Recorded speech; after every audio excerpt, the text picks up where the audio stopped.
Messi নেই, Emiliano Martinez নেই, তবুও আর্জেন্টিনার গর্জনে ঘাটতি নেই। টেক্সাসের কাইল ফিল্ডে হন্ডুরাসের বিপক্ষে এই ম্যাচটা ছিল না শুধু জয়, ছিল বিশ্ব চ্যাম্পিয়নদের স্টেটমেন্ট। শুরু থেকেই বল দখলের রিমোট নিজেদের হাতে রেখে আর্জেন্টিনা খেলেছে যেন এক প্র্যাকটিস স্ক্রিপ্ট। হন্ডুরাস কখনো পাল্টা আক্রমণে উঠলেও ম্যাচের ছন্দ পুরোপুরি স্কালোনি ব্রিগেডের নিয়ন্ত্রণে।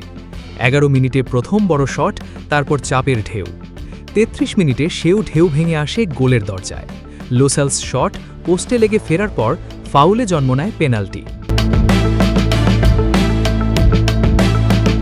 স্পট কিকে এগিয়ে আসেন লাউতারো মার্টিনেজ।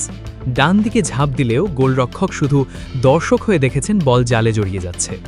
আর্জেন্টিনা 1 আর কাইল ফিল্ডে শুরু হয় আলবি সেলেস্তেদের ছন্দের দখল। বিরতির আগে একের পর এক সুযোগ তৈরি করলেও ব্যবধান বাড়েনি। জিওভানি লোসেলসো আর সিমিওনের শট ফিরিয়ে দেন হন্ডুরাস গোলকিপার। লিসান্দ্রো মার্টিনেজের বাইসাইকেল কিকও অল্পের জন্য হয় লক্ষ্যভ্রষ্ট। একটা গোল যেন ছিল শুধু সময়ের অপেক্ষা। দ্বিতীয়ার্ধের শুরুতেই সুযোগ হাতছাড়া থিয়াগো আলমাদার, কিন্তু চাপ থামেনি। 50 মিনিটের পর ম্যাচে আসে আসল ব্রেক থ্রু, লাউতারোর ব্যাকহিল ম্যাজিক, আর তারপরেই সিমিয়ানের শিকারি ফিনিশ। কাচের পোস্টে বল পাঠিয়ে ব্যবধান করেন দ্বিগুণ।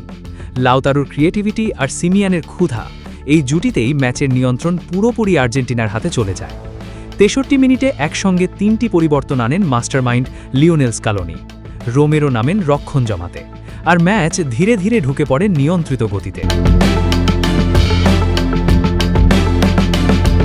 যেখানে ঝড় নেই, আছে শুধু আর্জেন্টাইন স্থিরতা।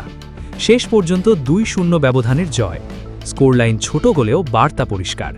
মেসি ছাড়াও এই দল জানে কিভাবে ম্যাচ নিয়ন্ত্রণ করতে হয়, কিভাবে মুহূর্তকে গোল বানাতে হয়। আসছে বিশ্বকাপ, প্রস্তুত আলবি সেলেস্তেরা।